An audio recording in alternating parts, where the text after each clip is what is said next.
Welcome to the New Little Life podcast. My name is Allison. I'm a lactation consultant, a breast pump expert, and a mom of 3 little boys. Here on the podcast, we talk with real moms and experts about breastfeeding and pumping. This podcast is designed to help you feel supported by other moms who are doing exactly what you're doing, to get tips and tricks on breastfeeding, and learn how to efficiently navigate pumping while going back to work.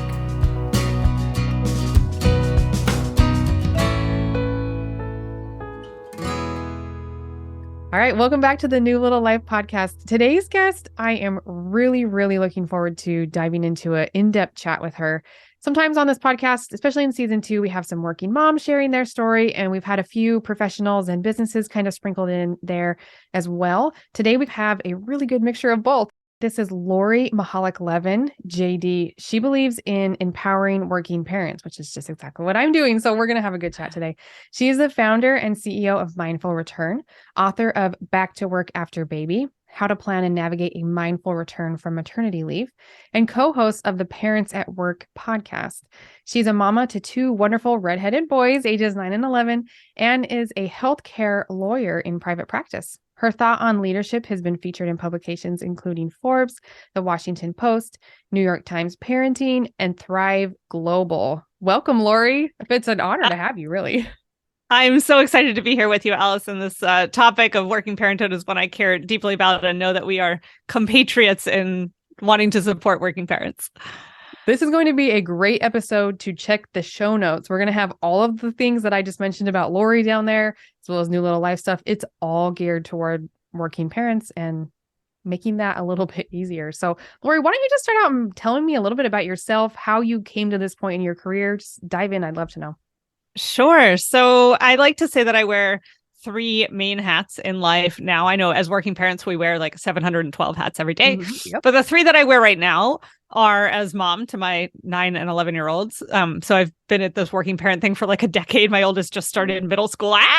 Second hat is that I'm a Medicare reimbursement nerd. I'm a lawyer and I practice law as my side gig now, probably in about 15% of my work week. And then the third hat that I wear is as the founder and CEO of a program I developed called Mindful Return, which I'll tell you the story of because it's why we're here talking today. Yes, please do. Essentially, I had baby number 1, my beloved now 11-year-old, and went back to work full time. I was working for a healthcare trade association as an in-house policy lawyer. And I found it remarkably challenging to go back to work, as one does. Shocker. Yeah, shocker. He refused to take a bottle, and I can go more into the issues around breastfeeding and pumping for him. But ultimately, I learned that I had excess lipase in my breast milk and had to have both a pumping and scalding endeavor for my milk 3 times a day. 2 years later, along came baby number 2, and I completely went off the rails. I am fairly certain I had some undiagnosed postpartum anxiety. I was crying a lot on the kitchen floor. Things were not pretty. And I looked around for resources and said, why is it that I can find all the things related to my baby, which is great. Like I need to know how to, pump and puree baby food and all that stuff. But what about me? What about my personal and professional identity transition that I was going through? And I couldn't find anything. So ultimately I set out to create what I wished had existed for myself. And I developed a 4-week online cohort-based program that new parents take pretty much when they're out on parental leave and their anxiety is starting to spike about coming back. That puts them in a group of other people who are all on the same stage and helps them navigate that transition so that they can come back in a much calmer and more empowered way. I've been at this for 8 years. We now serve new moms and new dads, and we have 93 companies that offer our program as a parental leave benefit. So you can either sign up for it yourself as a new parent or your employer might provide it to you. That's amazing. I had no clue you could even get employers to do that. So yes. Very cool. How would someone go about checking and seeing if their employer would cover something like that? Yeah. So first they can check in with their HR department or their learning and development department and just see like, hey, is this already listed among the resources that you cover? And if not, we do have a template letter that they can use to sort of support their request for coverage. Oftentimes people will be allowed to pay for it out of like their professional development budget or their manager might support covering it as a learning cost. Or you can take it to HR and say, hey, this is actually something that I think a lot of our transitioning new parents might benefit from, and see if they're willing to explore providing it to all new parents. That's an awesome idea. I love kind of not taking advantage, but utilizing what opportunities are there. You just kind of need to ask about. So yeah. I was talking to one company that said, whenever our folks go out on parental leave, they tend not to use their learning and development budget because they're not around to use it, because they're on leave. And so this is a perfect opportunity because it is all about growth and learning and development. And why not give them that opportunity to feel calmer and more confident about their return? That's amazing. Okay. So I think where I'd like to start is I would like to dive into this piece a little bit here. Like why is this called mindful return? What is this all about? Can you just kind of give me the starting point here? What is it that you do? I got to know more. Well, I named the program Mindful Return because for me, mindfulness means two things. One, it means what we think of when we traditionally think of mindfulness, the ability to be where you are when you're there. So the ability to be present with your family when you are with them, and the ability to be present in your job and your career when you're working. Mindfulness also to me means all of the mindful, thoughtful jujitsu planning that goes into making a single day function as a working parent. Yep. So all of our programs are really designed around, one, helping people get present where they are and be present to the amazing life that they're creating, while also giving them practical and tactical skills. So we work through 4 themes in each of our programs. The first theme is a mindful mindset. This is all about focusing on gratitude and perspective and abundance. The second theme is logistics. It's all about like navigating your schedule for work and how you're going to deal with navigating that transition to childcare and putting food on your own dinner table at night and all the logistical stuff. Mm-hmm. The third piece is on leadership and how becoming a parent grows our leadership muscles. I wonder if you know this, Allison, but there's a neuroscience researcher at Yale Medical School who has discovered that the 1 year in the entire adult human experience when the brain is the most neuroplastic is the 1 year following the birth of one's child. And that is true for moms and for dads. So our brain is like exploding in that year after having a baby. And guess what? We're gaining all these career critical skills that we can use on our job, right? So like empathy and prioritization and the ability to meet the needs of demanding clients who can't articulate their needs very clearly. All of these things are really useful in parenthood. Okay, so that's the 3. And then the 4th theme is building and staying in community and making sure you're not isolating yourself, crying on the kitchen floor like I did for way too long in early parenthood. So those are sort of the 4 things that we dig into in any mindful return course. It's kind of also outlined that way in your book. Yes, Back exactly. to Work After Baby, right? It's a similar structure. I read through it and then I looked at your table of contents because I'm like, I feel like there was a lot of time on this one particular section, and the table of contents also reflects that. The logistics of going back to work are absolutely insane. So I was actually really happy that you included an extensive part of that was like, how do we actually make this work?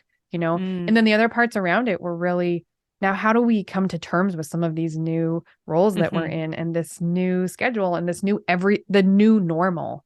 How do we like make that sit well in our brains? Yeah, it's a whole identity shift, right? I mean, you're like working person and then suddenly you're working parent, and working person and working parent are 2 totally different individuals. You bet. And I think it changes every time you have another baby as well. Because once you figure out how to do it with one and then you add in 2, I feel like the transition to 1 is probably one of the hardest because your life really does a 180. But every baby after that too is just another added level of complexity.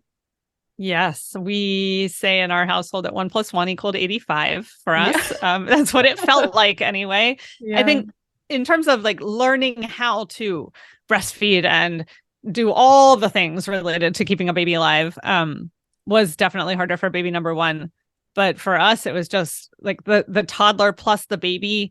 The toddler was, our boys are 2 years apart. The toddler was potty training and was in the throes of like approaching three-nagerdom right at the time that we had the baby. And just all the moving pieces were wild. And then, he went off to pre-K, and we had double drop off, double pickup, meaning like 2 different places where the kids each had to be every day. And like, holy moly, that was just a gigantic moving jigsaw puzzle every single day. Yep. And then now I'm sure you've got after school sports and things like that. So even though you're no longer feeding and lactating and changing diapers and all of these things, we've got this whole nother level of, logistics and planning and things like that. Yes. So do most of the people, a lot of mental load. Yeah. Do most of the people that come through your program, are they first-time parents for the most part? I expected that to be the case, and it's not true. Really? Yeah. About half of our parents who come through are new parents, and the other half are not. I have, moms and dads in our courses who are on their second, third. I've had up to their 4th child. And, when I ask the question, well, why are you here if you've done this before? The answer is often, yeah, but the return to work after parental leave went really poorly for me last time, and I want to do it better. Or, yeah, but I'm feeling really isolated because I actually don't know all that many other working parents. Or, yeah, but I just want to hang out with other people who can like tell me I'm okay and that they're okay, and we'll all get through this together. So I think it's, people really looking for community as much as it is some of the like, how exactly do I execute this one task?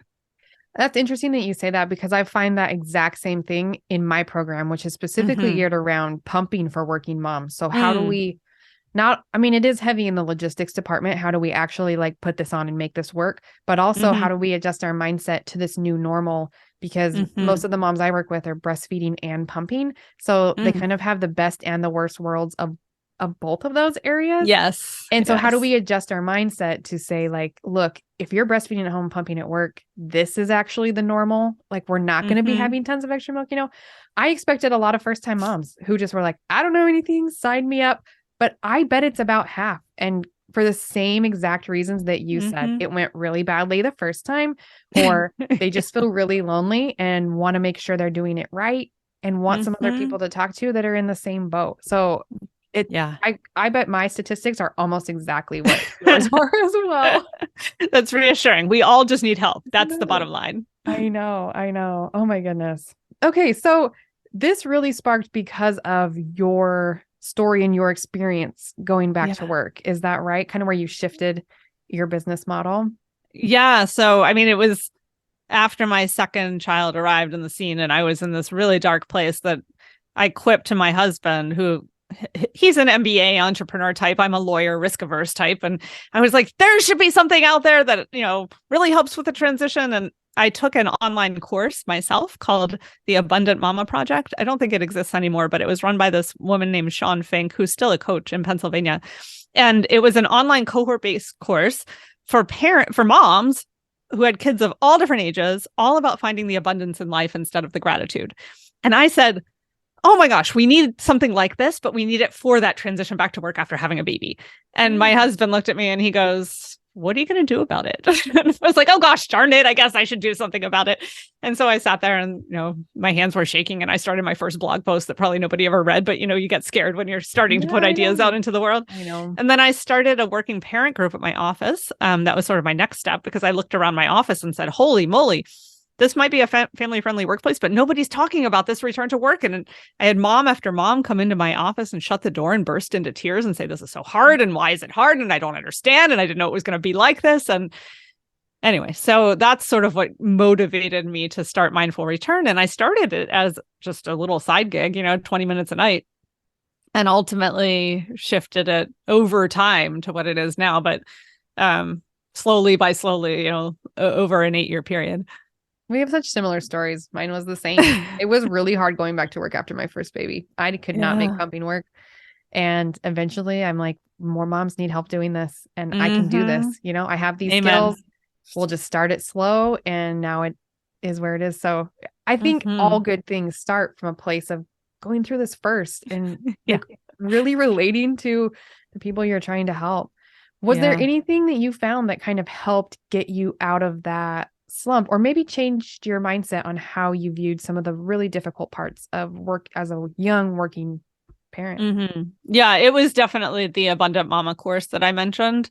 I felt just this huge weight lifted after I took the course, and a couple of things really helped. One, I was in this cohort of moms all over the world who were facing the exact same struggles. And I was like, oh my gosh, I am so far from being unique in any of this, which was just validating and really helpful. And two, the skills that we learned through the course were all about finding the good. And so when my baby was waking up every, 2 to 3 hours in the middle of the night and I was exhausted, I was able to reframe okay, well, this is the cuddle time that I have with my baby right now. And just really practicing getting into a hardcore gratitude practice where I literally was writing down 5 to 10 things every single night that I was grateful for and just digging hard into gratitude. So that's why we put gratitude in sort of the first week of our Mindful Return course as well, because there's a mindset shift. I've also been really influenced by the work of Yael Schonbrun, who is a therapist at Brown University. And she just recently wrote a book that came out called Work, Parent, Thrive. And it is all about the idea that there's work-life tension, but there's also work-life enrichment. And there are so many gains from parenthood that we can have in our work lives. And there are so many gains in our work lives that we can get from parenthood. And pausing to do both actually makes both of them stronger. So I love that mindset shift that she gives us. That's funny you mentioned that book. I'm pretty sure when I bought your book, I also bought that book, like in the same order. Amazon recommended the two of them to you, perhaps. And I was like, ooh, that looks good too. Yeah, it was wonderful. Yeah. And it's all science-backed strategies and like very practical ways that we can reframe our language as we talk to ourselves. Just even changing get to or have to get to, right? I have to go do this thing. I have to pick up my kid this afternoon. I get to go pick up my kid this afternoon. I get to pause my work and turn off the work side of my brain for an hour and then come back to work later. So whenever I advice like that, it seems like so simple. So why are we not doing this? It's not easy. Why am I not actually putting that into practice in my own life? That doesn't sound that hard. Yeah. That's a great question, Allison. And I'm just going to throw out a couple of thoughts and maybe you have some as well. Yeah. But one of them is our brains are wired for negativity. And so the automatic habit and the automatic place that our brain goes is to like the more negative place over the positive place. Society tells us that working parenthood is a struggle. And that is the narrative that we get from all angles and sides. And we're supposed to be guilty and we're supposed to be slogging through it. And so I think anything that counters that narrative is like sort of pushing the boulder uphill a little bit. And we're just not wired to hear those narratives. And then 3 is habit formation, pure and simple habit formation. Like I started a habit, which I wrote about in the book, of having a pause in my daily shower. So, I came up with an acronym called ISS, or intention, stretch, and savor, where I set an intention for my day while I'm in the shower. I stretch and I savor the fact that I'm alone in a shower without any small people attached to me and there's hot water and all the good stuff. And it took weeks for me to ingrain that habit into my head, right? And so I think we don't do the stuff because we have a good intention and then we don't hold ourselves accountable and we don't get an accountability buddy and we don't make up an acronym and it doesn't stick, right? But then once you do it and it sticks, that's where the real magic happens, because then you are literally rewiring your brain in all these different ways. I could see we're going through a step-by-step course with the intention to do that all in one would be really helpful, because that is a great exercise. But I'm thinking those exact same things you just said. Who's going to hold me accountable to this? Well, yeah. How am I actually going to come up with my own little acronym of things that are important to me? And am I actually going to do it? And to be honest, probably not. But that's why I think it would be helpful to go through this, like invest, even if you invested your own money into a program like that, really walking through this. How can I make this transition into parenthood fit into my life in a way that is good? So that what I feel a lot is this pulling. Motherhood is pulling me this way, which I love, and work is pulling me this way, which I also love.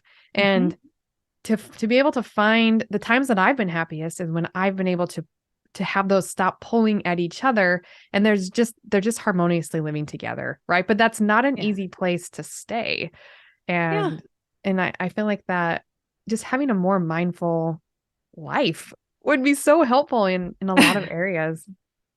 I think finding those moments of pause in every day are so important. And I just wanted to read this one line that I've been like quoting all the time now from Work, Parent, Thrive, where, Yael is, she interviews an MBA professor, Jeffrey Greenhouse, and he's talking to his students in his MBA class. And he says, I really believe people should avoid a conflict between work and family, and here's how to do it. Don't get married, don't have kids, don't care about other family members, don't take responsible jobs, and don't seek to develop new skills. In other words, don't be involved in life. That's the best way to avoid conflict. So I love that, for the idea that we just have to laugh at ourselves when we're like, oh, I just wish I didn't have this conflict. Do you really wish you didn't have the conflict? Like, maybe the conflict is what is making our lives rich and amazing. What an interesting perspective. Mm-hmm. I think it was interesting to hear what you said earlier, that our brains are kind of wired for negativity. And at first I was like, that's not true. But then I was like, okay, yes, that's probably true, because that's it's what keeps us alive, right? We're risk averse. We're afraid that we're going to be attacked by saber-toothed tigers, right? Our brains have not had a hardwire update in centuries. Yes. The neuroscientists would say. Yes. Sorry. But sometimes it's just reframing the thing, like you just said. Yeah.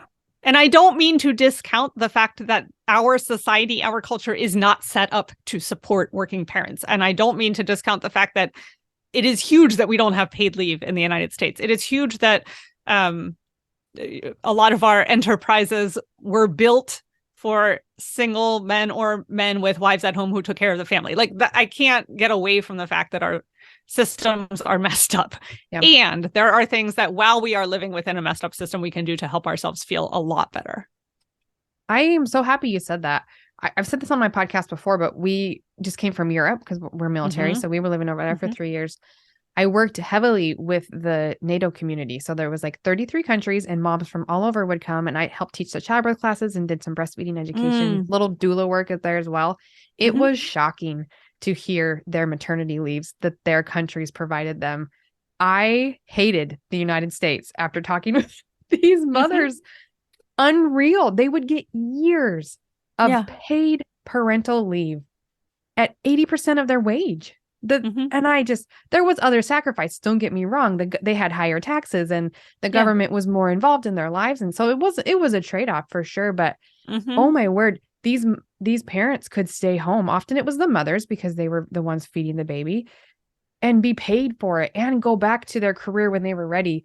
A lot of people over there really worked to live. They didn't live to work. Like, I think a lot of the mindset is in the United States.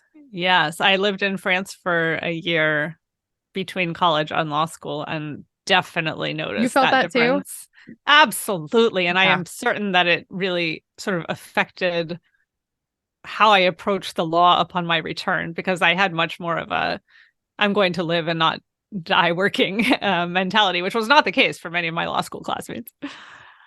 No. Oh my word. It was just really interesting. I blame ignorance, but I'd heard that before, but to see it in real life was painful. It made me painfully aware of what mothers, and not everywhere had great maternity leave, but the US is particularly terrible. But it's truly a life and death issue. I just read a report that came out from a study related to infant mortality that is correlated to paid parental leave. And when California implemented a paid parental leave law, they noticed infant mortality rates dropped dramatically upon the implementation of the law.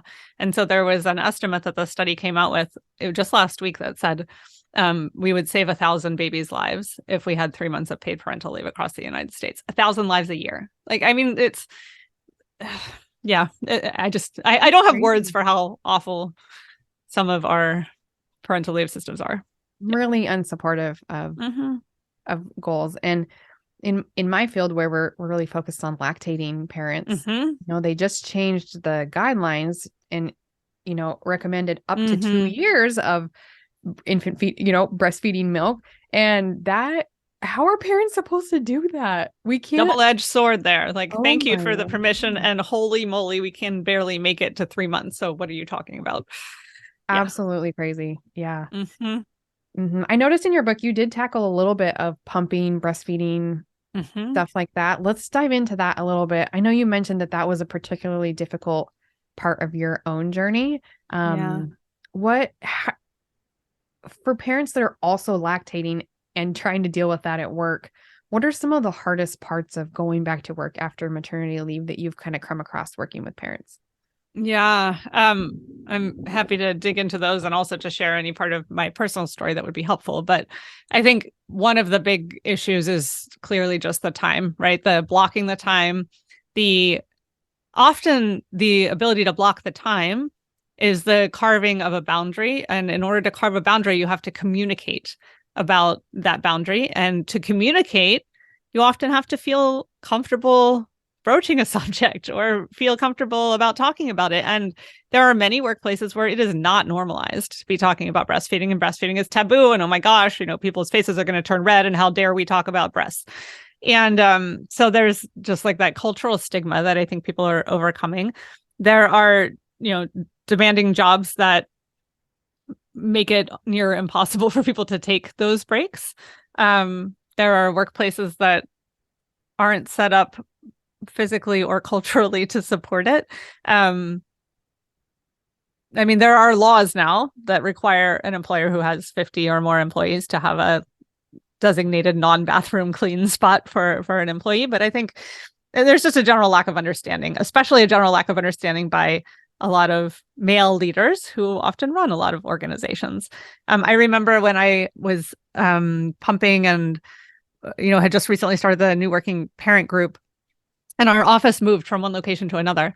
And upon the opening of the new office, lots of things were ready, but some things were not. And one of the things that was not ready when the office opened was the breastfeeding space. And so new moms had to go down to their car or find a bathroom or somewhere to pump. And an analogy that one of my colleagues made to the facilities services department, which was pretty much all men, was imagine that you were sent to an office and you couldn't use a bathroom all day. What would you do? It's the same human need to release something that imagine if you couldn't pee and they told you to come back into this brand new office, you would say this building is not yet fit for use. It's the same thing for pumping moms. So stigma, carving out time, the energy, the stress of am I getting enough milk out? All of these, the things that run wild through a new parent's mind. Am I missing something in the meeting that I'm not going to because I'm pumping? And what's my boss going to think? And all that good stuff. I've been really surprised as I've dived into this space, pumping for working moms. I honestly thought it was 95% logistics and then 5% get over it and stick to your schedule. You'll fine. I have been surprised at the shift that has been there as my program kind of lives and updates and stuff. A lot more of the content and the lessons are focused around your mindset and how reframing normal and how to communicate to a boss or to coworkers that are unsupportive, or yourself or your partner who just doesn't get the amount of work that it is to be working and lactating and caring for an infant. Your workday is not your workday anymore. You have to also fit in milk, and it's and feeding yourself so you can produce the milk because you have to eat twice as much. Yes.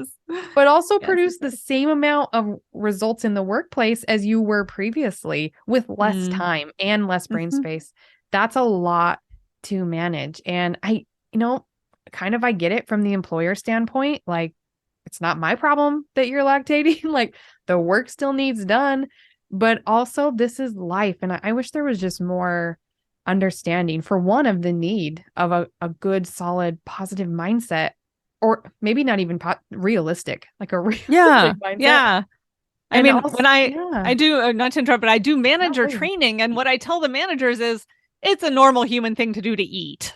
And that's basically what we're doing here, is allowing our babies to eat. And so when we can frame it as something everybody understands, hopefully that helps make the point that there's no stigma here. It's just food. I also really like the analogy of it telling someone, would you like it if your meals were prepared in the bathroom? Yes. That's what you're asking me to do for my baby. And really just making that poignant. I'm not going to ask you to go down to your car to pee every 2 hours. You shouldn't be asking me to do that. Right. To pump, or making your sandwich in the restroom. I'm sure you can find a way to do that as clean as possible, but that's gross. Oh my gosh. Yes. There's just so many aspects of going back to work. If you had kind of an elevator pitch or like a favorite nugget. You only had this mom for 2 minutes and she was like struggling and you weren't ever going to see her again. Is there anything you could kind of just, okay, here's like one little thing, maybe try this, and that will start you on the path to having a better mindset around going back to work? I know it's really hard to condense everything you know and do. Yeah. Or maybe just a practical tip that we can try as working parents here. Yeah, I'd say two things. One, like the number of times you can just repeat to yourself, like, I got this and my baby's going to be okay. Like all day, if you have to, like, I am enough. I'm going to figure this out. I always do. One foot in front of the other is the general sentiment. The other thing I'd just share is that I have recorded a couple of meditations on Insight Timer that are specifically for pumping. And so I would offer people the opportunity just to listen to them and see if it helps you to calm down and relax as you are getting ready for pumping. So if you look up Mindful Return on Insight Timer, they're all free. And there's a short one for like just getting a letdown. And then there's a longer one for a whole pump session that hopefully you can bring in a little bit of calm into your daily life, including into the times that you're pumping. Ooh, I'm going to be there for sure right after I get off the call with you. I'm going to go find those. That sounds really cool. Something, when you were talking, it just sparked a thought for me. Something that I've been doing over the last years, I've really started working more full-time again. Now that my 3 little ones are kind of getting to that place, is I've created a monthly like background on my computer, and it has both my work goals and reminders of my motherhood goals as well, kind of all in one. And I really, I like seeing that every day, kind of that. I find a lot of identity and self-purpose in working. And I think a lot of working moms do. Some working parents hate their job and wish they could be home. And my heart hurts for you that you have to work and you got to find your own way around that. But I love it. I also love being a mother. And so for me, that's been a really helpful thing, is just to have that reminder of both my motherhood goals and reasons why I do this and why I live. And also my work goals, and kind of setting that intention. For me, it's a monthly intention, but I am going to try and set daily intentions. I really liked your idea of doing that as well.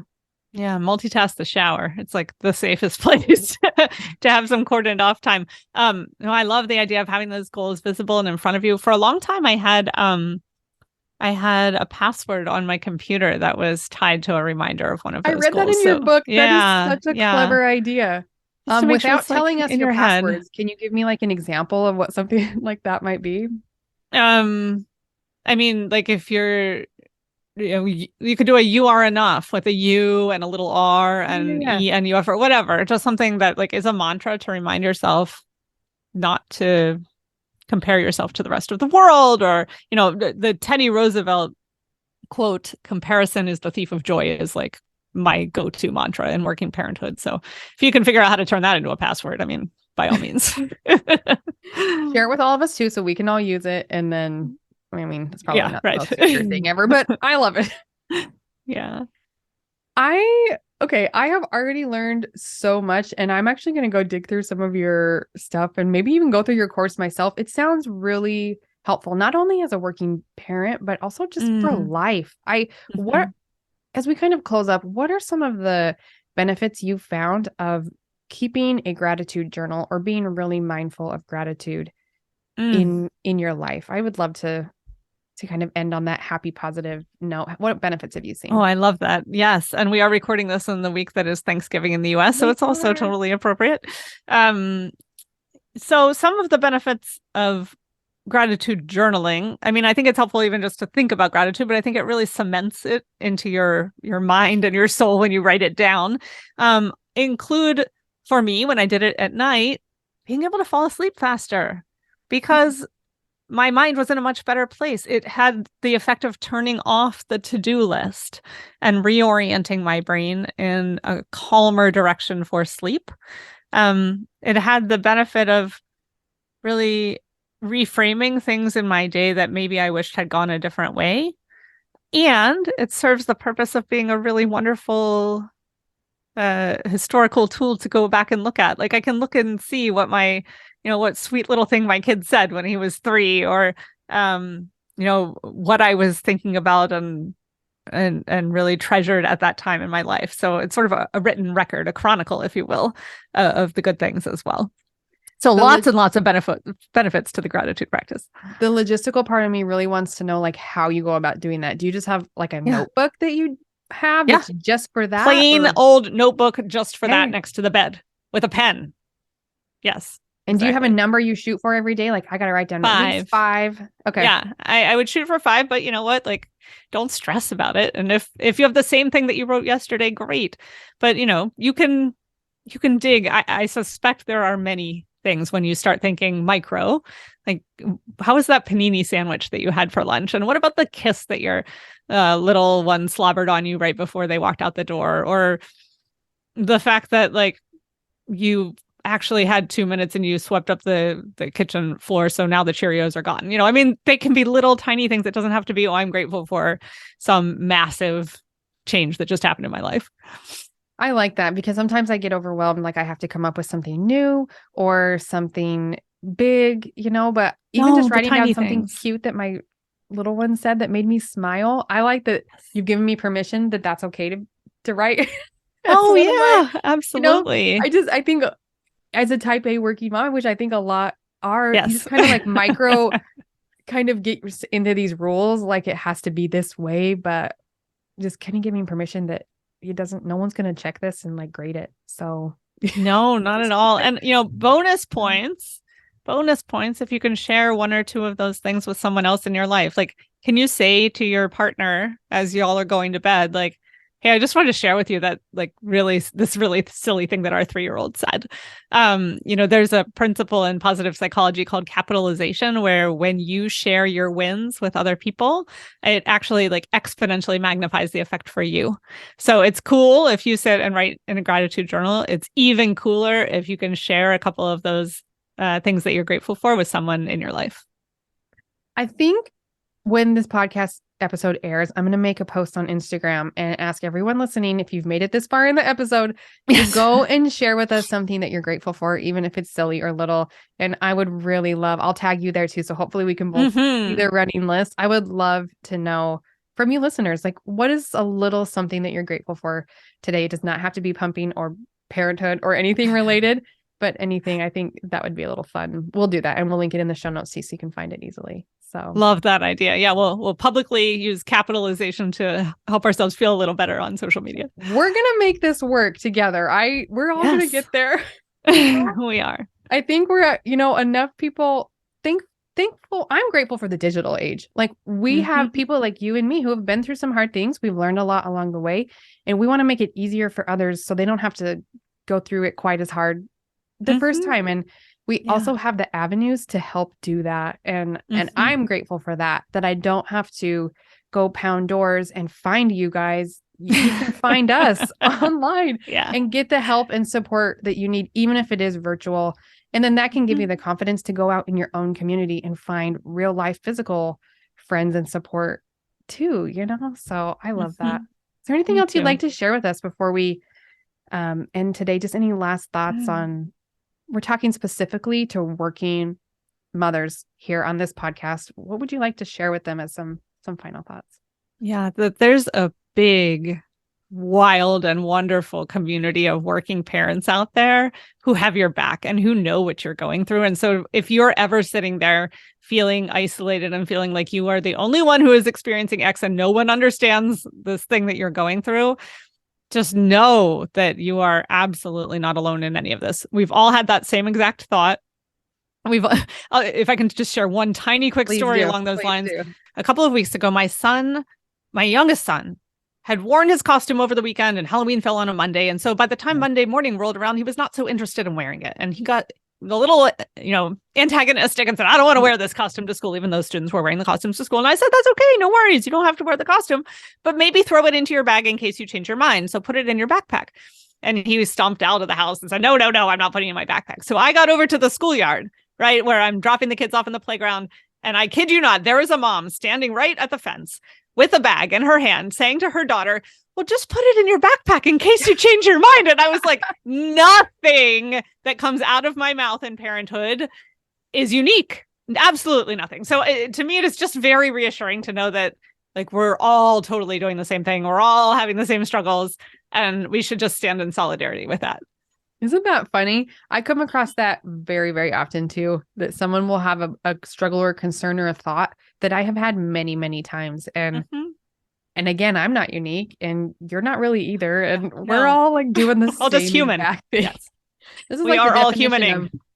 Did you already give this a definition of insanity? Is like doing the same thing over and over and over. Expecting a different result. Yeah. That's what we're doing. We're all trying to reinvent the wheel here, and it's a joke. Like the wheel's already been reinvented. Like let's just figure out how to make it work better and faster all together.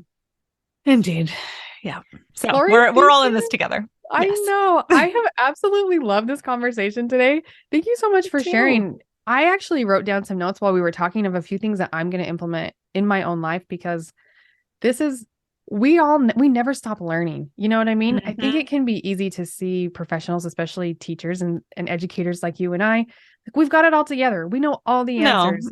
We really, really don't. And I'm learning too. And so I thank you for sharing a few of those things. And I actually already read most of your book, but I might go back and kind of just really dig into some of those things now that I know you and we've chatted, because I think there's a lot of gold there. So thank you so much for sharing that. You are welcome. And so life is a constant learning process. We are always learning. We're always humaning. Every day is just one messy thing to figure out. Oh, we are on the same page. You're going to be able to find everything that Lori and I chatted about down in the show notes. Lots of links, lots of help. This is the episode to go and check that out because there's going to be a lot from both of us down there. So thanks again, Lori, for chatting with us today. And hopefully we'll speak again soon. Thanks for having me on, Allison. I loved our conversation. Thank you. Bye.